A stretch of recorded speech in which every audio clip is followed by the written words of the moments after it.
I knew this was coming. I didn't actually. I didn't read Vigilantes. I don't know if I should say it like that. Like I casually popped in for a few chapters or two because I was curious about how the timelines kind of lined up with My Hero Academia and this. And I knew Vigilantes was very popular. It was a side story that was going on alongside of the main continuity. But let's check out this trailer. It's very popular in the fan base. I just haven't had a chance to check it out. I know Vigilantes, so this is probably going to be my first introduction to these characters. I mean, surface level, I guess, yeah, I've seen them before. But this is probably going to be my first in-depth look at these characters. But yeah, let's go ahead and check this out. 1, 2. There's the goat.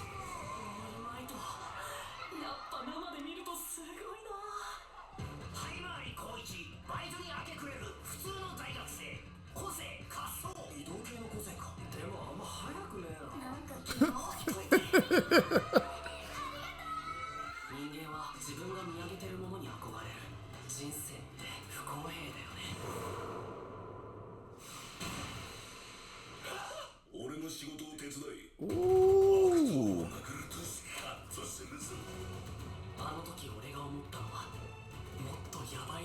Is this Knuckle Duster? Okay, cool. Hey!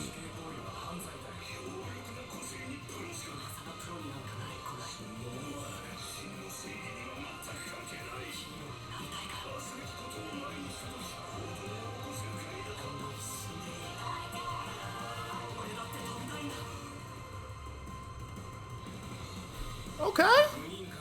Okay.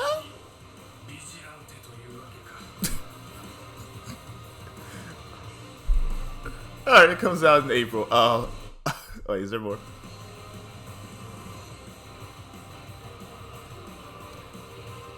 Ah, damn. Okay, I see it. Okay, I think that's it. Okay. I'm sorry. I'm just laughing at how they're like zipping off into the horizon, like in the air, but he's in this weird pose sliding around. I know his quirk gets a little OP. It becomes essentially like repulsor blasters, similar to like Iron Man. I guess this is like the evolution of like, you know, these oddball quirks that turn into something OP, similar to like Luffy and the Rubber Clerk. When I first got into One Piece, like I was thinking to myself, like, what's this guy going to do with stretchy limbs? But then Luffy turned into a whole arsenal of cool shit. But anyways, so I know a lot of the fan base wanted Koichi to show up at the end of My Hero Academia, somewhat of a way of crossing the two series, because I know he becomes pretty well established in his particular, you know, journey as he becomes more of a known vigilante. And I know in some of the chapters with Vigilantes, they do cross paths with a lot of the characters in the main story of My Hero Academia. My theory, and stick with me here because I'm doing a little bit of theory crafting. Well, I guess it's not even theory crafting anymore. The series is over. But what I wanted, or what I thought Hirokoshi could do.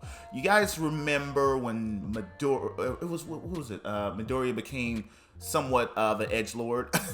It was right before the first war, or I'm not sure if it was a war, but it was the first major incident that affected the public, and that's when Shigaraki woke up out of his enhancement chamber and he started wreaking havoc.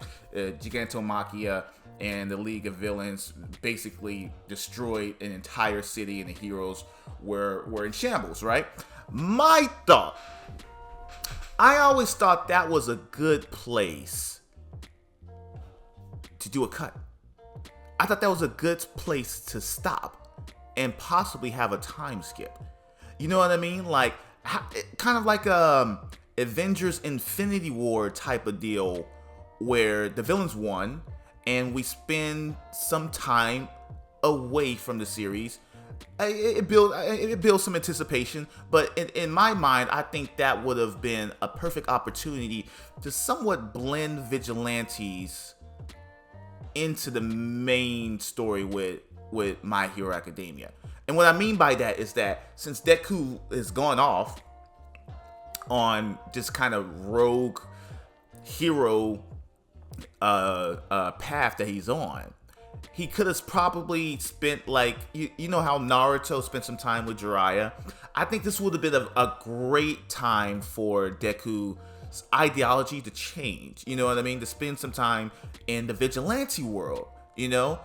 And obviously it's going to be a time skip, so maybe we don't see that, but we probably get glimpses of their flashbacks of, or maybe you do that. I'm not too sure, but like I would think that would have been a cool way to incorporate some type of time skip and also blend in some of the characters for Vigilantes, because I know one of the main complaints of the ending of My Hero Academia is that we didn't really get to see Koichi and Deku interact, because there were I guess spoilers. 3, 2, 1. At the end of one of the final chapters where Deku is shirtless. I'm not going to go too in depth with it, but he's kind of shirtless. He's kind of beaten up. He's fighting Shigaraki, and Aizawa gives him one of the refugees' shirts. I think a popular theory or a popular wish out there was that Koichi shows up when all the heroes join together to fight Shigaraki, and he gives him his signature sweater, his All Might sweater, and that would have been a good way to bridge the two worlds. I like that idea too. I think the fact that they never really crossed paths is where a lot of the frustration, you could say, with most of the fan base. But I think, at least with what I wanted, is that if there was going to be a time skip, I think it should have been where the Japan is collapsing, and you somehow bring in the vigilante heroes, but you also give it enough time where Deku, he's going off on this deep end anyway, so he can spend some time with the vigilantes, and his kind of ideology of heroism kind of changes, how he's not really following the rule of the law, but he also gets that side of the hero, lexicon, you know what I mean? But that's just what I wanted. Obviously it didn't happen. The series just kind of ended.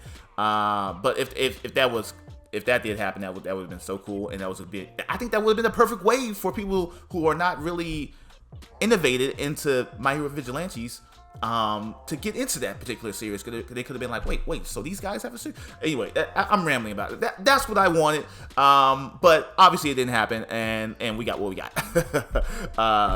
Yeah. Tough shit. Anyway, thank you guys so much for listening to my fan fiction there. But yeah, let me know your thoughts. Are you guys excited about it? I'm actually excited to get back into My Hero Academia. After it ended, it was kind of lackluster for me. So to get back into this world is really going to be exciting for me. But let me know your thoughts as always in the comment section below, and we'll catch you guys in the next video. Bye!